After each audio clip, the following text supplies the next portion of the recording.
Pathogenesis of rabies.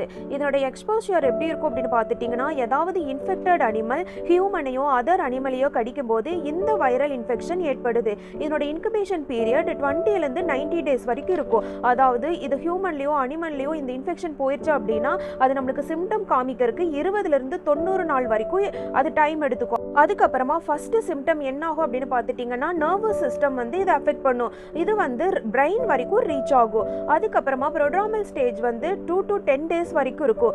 இந்த டைமில் என்னென்ன சிம்டம்ஸ் இருக்கும் அப்படின்னு பார்த்துட்டிங்கன்னா, cerebral dysfunction, anxiety, confusion, agitation இது மாதிரியான சிம்டம்ஸ் இருக்கும். அதுக்கப்புறமா அக்யூட் நியூரலாஜிக்கல் பேஸ் இது வந்து 2 to 10 டேஸ் வரைக்கும் இருக்கும். இதில் மெயினாக ஹைட்ரோபோபியா, ஏரோபோபியா அண்ட் போட்டோபோபியா இது மாதிரி சிம்டம்ஸ் இருக்கும்.